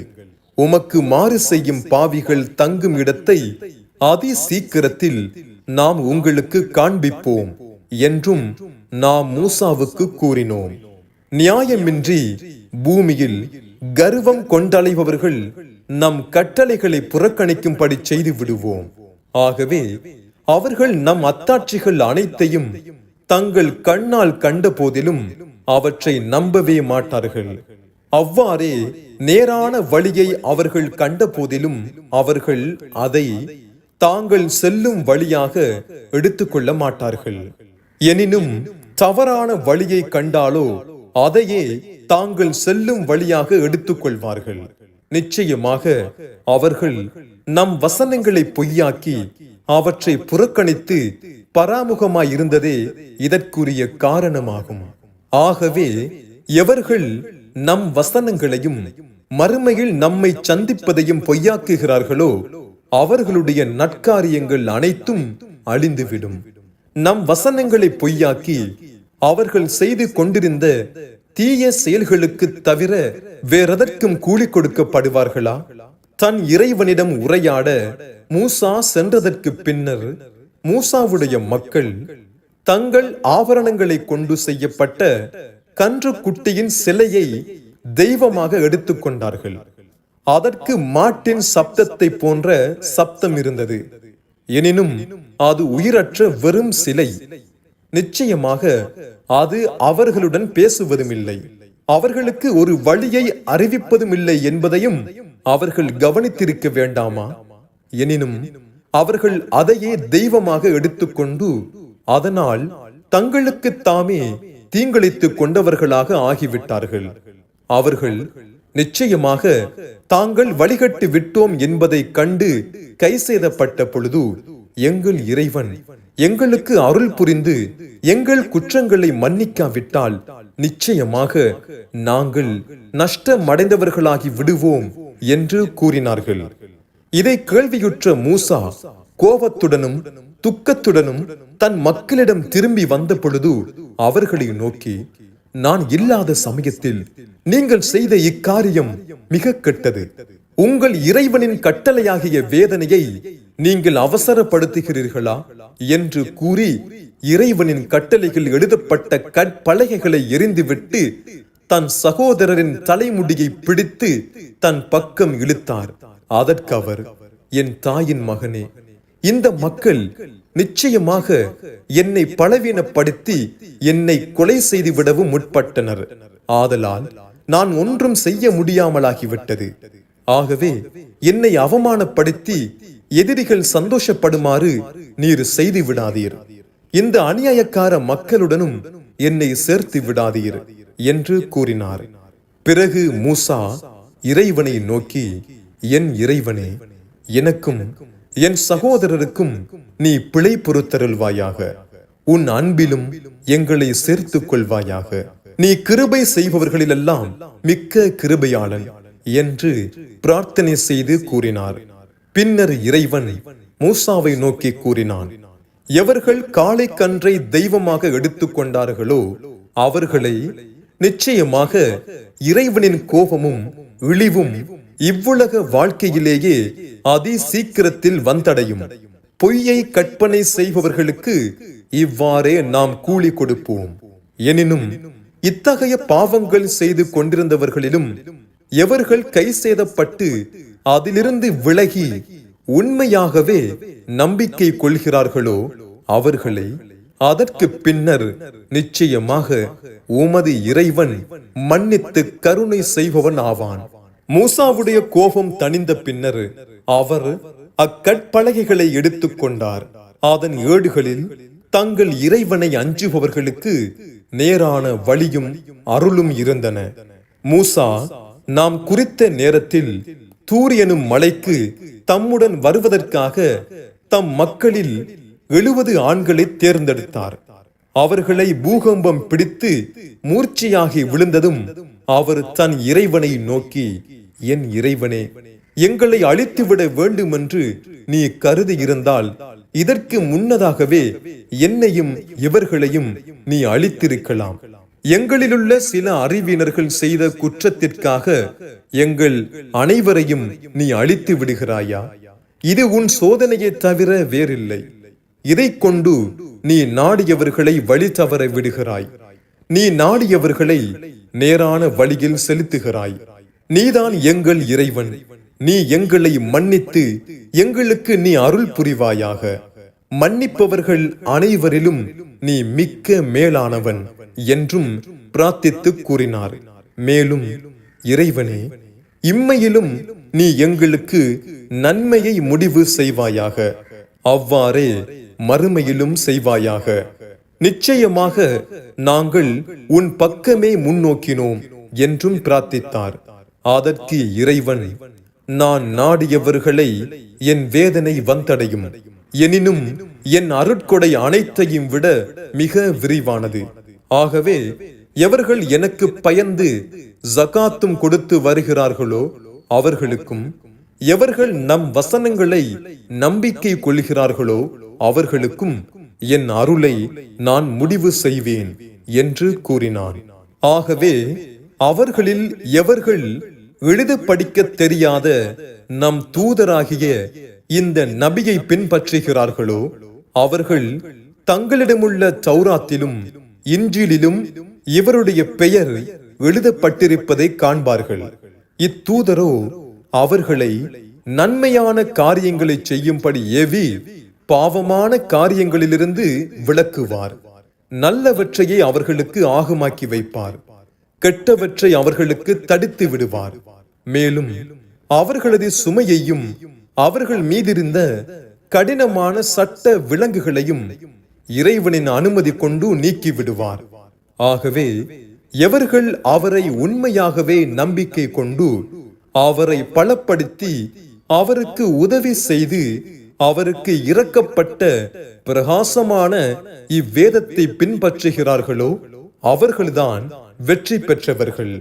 நபியே கூறுவீராக, மனிதர்களே, நீங்கள் எந்த நாட்டவராயினும் எவ்வகுப்பாராயினும் நிச்சயமாக நான் உங்கள் அனைவருக்கும் அல்லாஹுவினால் அனுப்பப்பட்ட தூதராவேன்.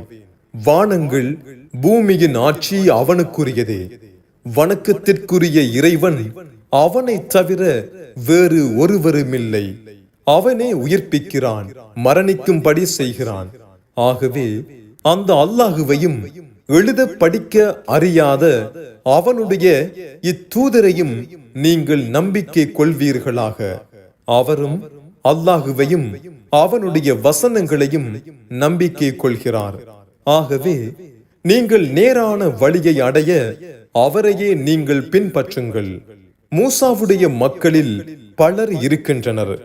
அவர்கள் தாங்கள் சத்திய வழியில் செல்வதுடன் மக்களுக்கும் சத்திய வழியை அறிவித்து அதன்படி நீதமாகவும் நடக்கின்றனர். மூசாவின் மக்களை 12 கூட்டங்களாக பிரித்தோம். மூசாவிடம் அவர்கள் குடித்தண்ணீர் கேட்டபோது நாம் அவரை நோக்கி, உங்கள் கைத்தடியை கொண்டு இக்கல்லை அடியுங்கள் என்று அவருக்கு வகி அறிவித்தோம். அவ்வாறு அவர் அடிக்கவே அதிலிருந்து 12 ஊற்றுக்கள் பீரிட்டோடின. 12 வகுப்பினரில் ஒவ்வொரு வகுப்பினரும் அவற்றில் தாங்கள் அருந்தும் ஊற்றை குறிப்பாக அறிந்து கொண்டனர். அன்றி அவர்கள் மீது மேகம் நிழலிடும்படி செய்தோம். அவர்களுக்காக மண்ணு சல்வாவையும் இறக்கி வைத்து, உங்களுக்கு கொடுக்கும் இந்த நல்ல உணவுகளை அன்றாடம் புசித்து வாருங்கள்.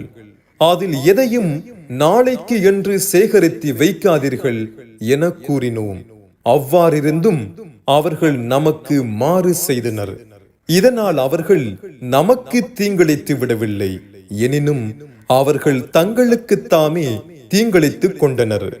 மேலும் அவர்களை நோக்கி, நீங்கள் இவ்வூரில் வசித்திருங்கள். இதில் நீங்கள் விரும்பிய இடத்திலெல்லாம் விரும்பிய பொருள்களை புசித்துக் கொள்ளுங்கள். அன்றி ஹித்தத்துன், எங்கள் பாவச் சுமையை அகற்றுவாயாக என்று கூறிக்கொண்டே தலை குனிந்தவர்களாக அதன் வாயிலில் நுழையுங்கள். நாம் உங்கள் குற்றங்களை மன்னித்து விடுவோம். நன்மை செய்பவர்களுக்கு மேலும் அதிகமாகவே நாம் நற்கூலி கொடுப்போம் என்று அவர்களுக்கு கூறப்பட்டதற்கு, அவர்களில் வரம்பு மீறியவர்களோ அவர்களுக்கு கூறப்பட்ட ஹித்தத்துன் என்பதை மாற்றி ஹிந்தத்துன், கோதுமை என்று கூறினார்கள்.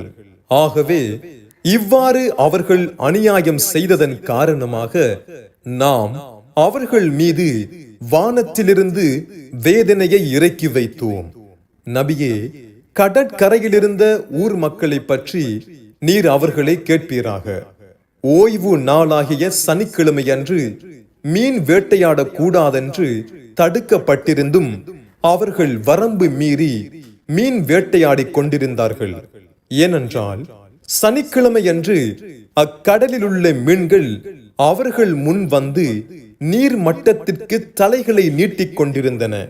சனிக்கிழமை அல்லாத நாள்களில் அவர்களிடம் அவை வருவதில்லை. அவர்கள் பாவம் செய்து கொண்டிருந்ததன் காரணமாக அவர்களை இவ்வாறு மிக கடினமான சோதனைக்கு உள்ளாக்கினோம். இதை அவ்வூரில் இருந்த நல்லோர் அவர்களுக்கு நல்லுபதேசம் செய்து தடை செய்தார்கள்.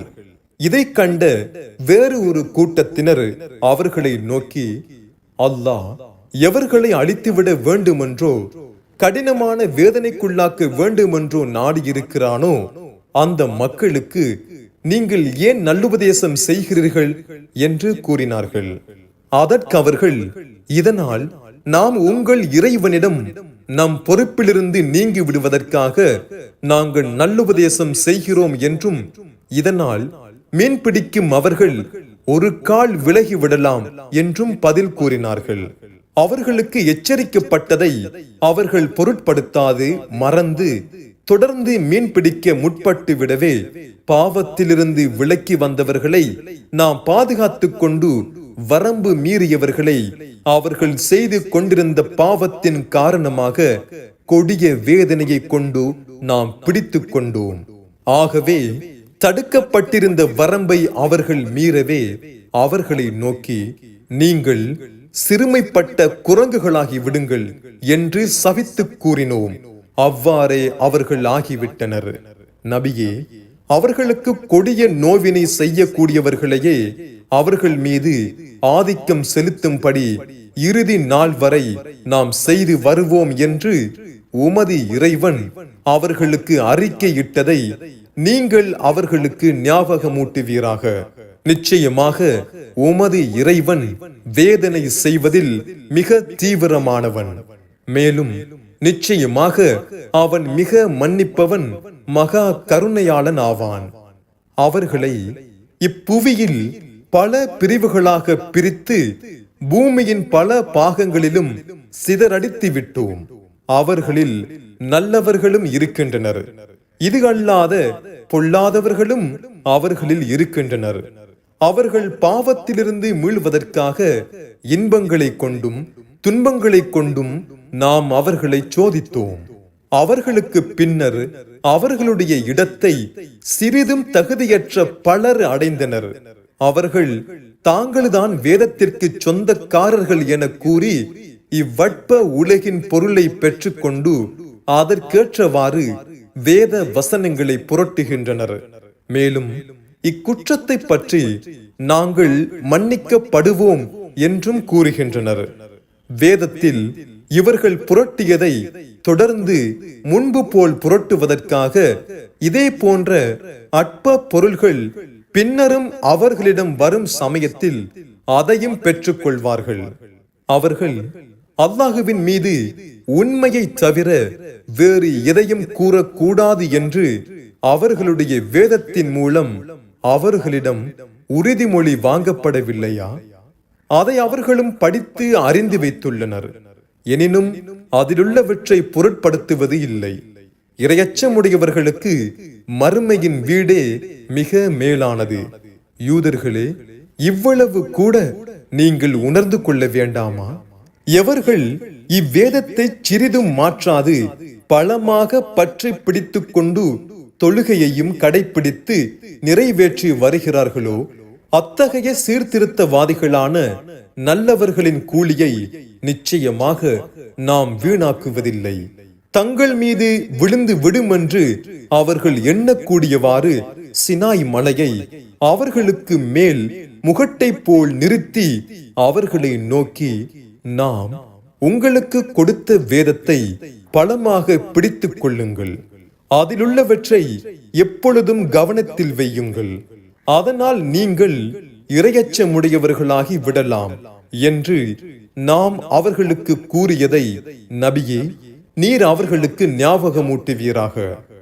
நபியே, உமது இறைவன் ஆதமுடைய மக்களை அவர்களுடைய தந்தைகளின் முதுகுகளிலிருந்து அவர்களுடைய சந்ததிகளாக வெளியாக்கி அவர்களையே அவர்களுக்கு சாட்சியாகவும் வைத்து அவர்களை நோக்கி, நான் உங்கள் இறைவனாக இல்லையா என்று கேட்டதற்கு, ஏன் இல்லை, நீதான் எங்கள் இறைவன் என்று நாங்கள் சாட்சி கூறுகிறோம் என்று அவர்கள் கூறியதை நீர் அவர்களுக்கு ஞாபகமூட்டுவீராக. ஏனென்றால் இதை ஒருவரும் எங்களுக்கு ஞாபகமூட்டாததால் நிச்சயமாக நாங்கள் இதை மறந்துவிட்டு பராமுகமாகி இருந்தோம் என்று மறுமை நாளில் சொல்லாமல் இருப்பதற்காகவும், அல்லது பொய்யான தெய்வங்களை இணையாக்கியதெல்லாம் நாங்கள் அல்ல, எங்களுக்கு முன் சென்று போன எங்கள் மூதாதைகள்தான், நாங்களோ அவர்களுக்கு பின்னர் வந்த அவர்களுடைய சந்ததிகள். ஆகவே அவர்களை நாங்கள் பின்பற்றினோம். அவர்கள் செய்த தகாத காரியங்களுக்காக நீ எங்களை அழித்து விடலாமா என்று கூறாதிருப்பதற்காகவே இதை நாம் ஞாபகமூட்டுகிறோம் என்று நபியே நீர் கூறுவீராக. அவர்கள் பாவங்களிலிருந்து மீள்வதற்காக நம் வசனங்களை இவ்வாறு தெளிவாக விவரித்து கூறுகிறோம். நபியே, நீர் அவர்களுக்கு ஒருவனுடைய சரித்திரத்தை ஓதி காண்பிப்பீராக. அவனுக்கு நாம் நம் அத்தாட்சிகளை கொடுத்து கண்ணியமாக்கி வைத்திருந்தோம். எனினும் அவன் பாம்பு தன் சட்டையை விட்டு வெளியேறுவதைப் போல அதிலிருந்து முற்றிலும் வெளியேறிவிட்டான். ஆகவே ஷைத்தான் அவனை பின்தொடர்ந்து சென்றான். அவனுடைய சூழ்ச்சிக்குள் சிக்கி அவன் வழி தவறிவிட்டான்.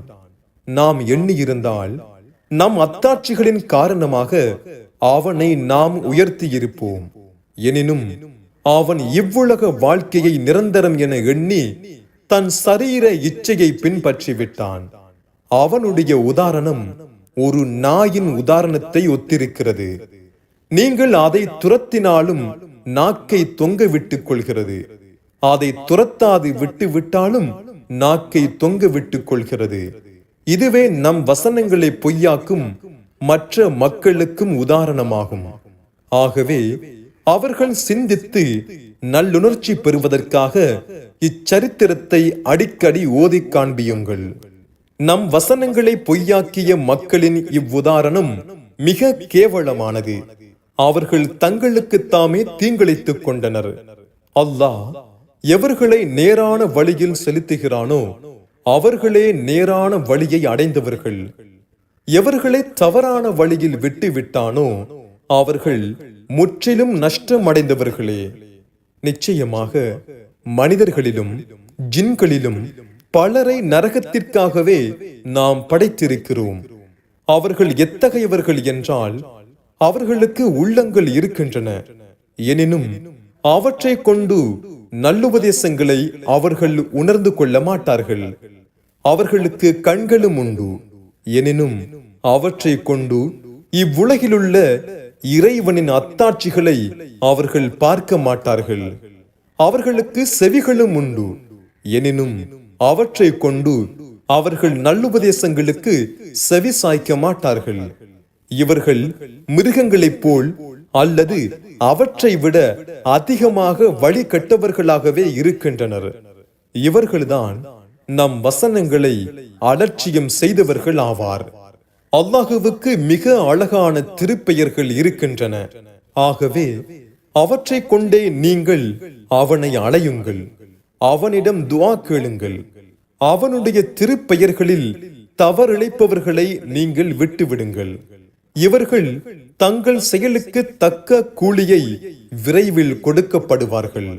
நாம் படைத்தவர்களில் சிலருண்டு, அவர்கள் சத்திய வழியை பின்பற்றுவதுடன் மற்ற மக்களுக்கும் அறிவித்து அதை கொண்டே நீதியும் செய்கின்றனர். எவர்கள் நம் வசனங்களை பொய்யாக்குகிறார்களோ அவர்களை அவர்கள் உணர்ந்து கொள்ளாத விதத்தில் நாம் படிப்படியாக கீழ்நிலைக்கு இறக்கி நரகத்திலும் புகுத்தி விடுவோம். இவ்வுலகில் நான் அவர்களுக்கு நீண்ட அவகாசம் அளிக்கிறேன். நிச்சயமாக என் சூழ்ச்சி திட்டம் மிக்க உறுதியானது, தப்பிக்க முடியாதது. நம் தூதராகிய அவர்களுடைய இத்தோழருக்கு எவ்வித பைத்தியமும் இல்லை என்பதை அவர்கள் சிந்தித்து உணர்ந்து கொள்ள வேண்டாமா? அவர் பகிரங்கமாக அச்சமூட்டி எச்சரிக்கை செய்கின்றவரை அன்றி வேறில்லை. வானங்கள் பூமியினுடைய ஆட்சியையும் அல்லாஹ் படைத்திருக்கும் மற்ற பொருள்களையும் அவர்கள் பார்க்கவில்லையா? அவர்களுடைய மரண தவணை நெருங்கி இருக்க கூடும் என்பதையும் அவர்கள் எண்ணவில்லையா? இவ்வேதத்திற்கு பின்னர் எதைத்தான் அவர்கள் நம்பிக்கை கொள்வார்கள்? எவர்களை அல்லாஹ் தவறான வழியில் விட்டு விடுகிறானோ அவர்களை நேரான வழியில் செலுத்த ஒருவராலும் முடியாது. அவர்கள் தங்கள் வழிகேட்டிலேயே தட்டழிந்து கெட்டளையும்படி விட்டு விடுகிறான். நபியே, இறுதி நாளை பற்றி அது எப்பொழுது வரும் என அவர்கள் உம்மிடம் கேட்கிறார்கள். அதற்கு நீர் கூறுவீராக, அதன் அறிவு என் இறைவனிடத்தில்தான் இருக்கிறது. அது வரும் நேரத்தை அவனை தவிர மற்றவரும் தெளிவாக்க முடியாது. அது சமயம் வானங்களிலும் பூமியிலும் மகத்தான சம்பவங்கள் நிகழும். திடீரென்றே தவிர அது உங்களிடம் வராது. அதை முற்றிலும் அறிந்து கொண்டவராக உம்மை அவர்கள் எண்ணி அதை பற்றி உம்மிடம் கேட்கிறார்கள். அதற்கு நீர் கூறுவீராக, அதன் அறிவு அல்லாஹ்விடத்தில்தான் இருக்கிறது.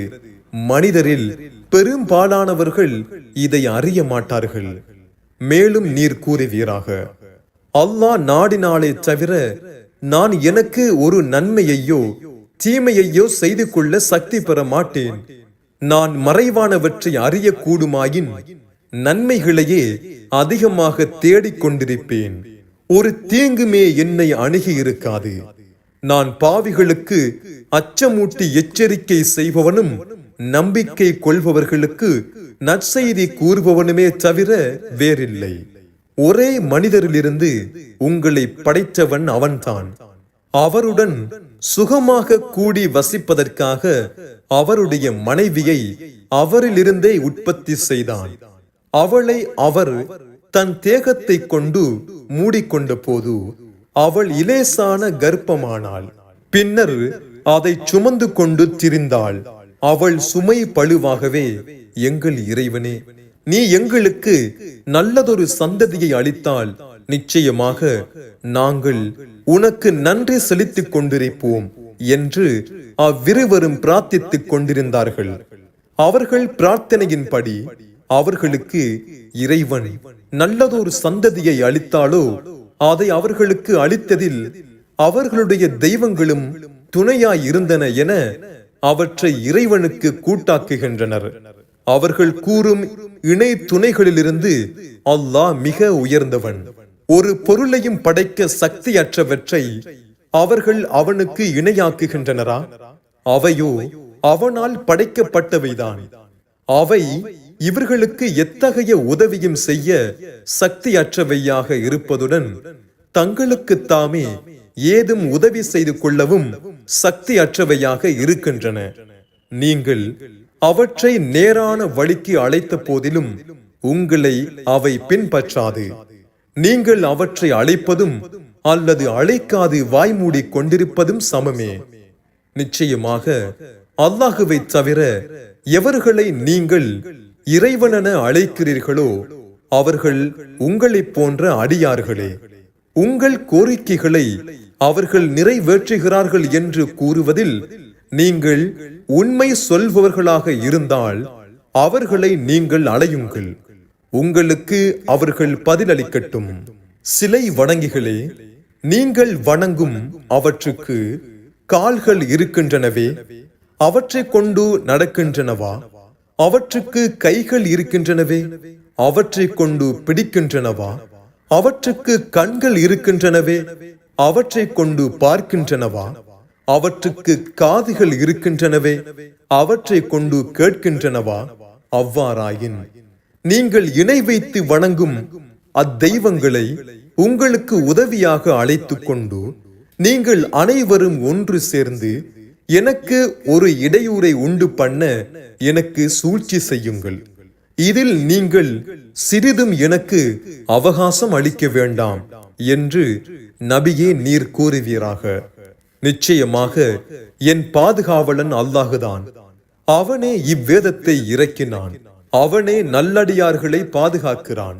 ஆகவே இணை வைத்து வணங்குபவர்களே, அல்லாஹுவை தவிர எவற்றை இறைவனென நீங்கள் அழைக்கிறீர்களோ அவை உங்களுக்கு எத்தகைய உதவியும் செய்ய சக்தியற்றவையாக இருப்பதுடன் தமக்கு தாமே உதவி செய்து கொள்ளவும் சக்தியற்றவையாக இருக்கின்றன.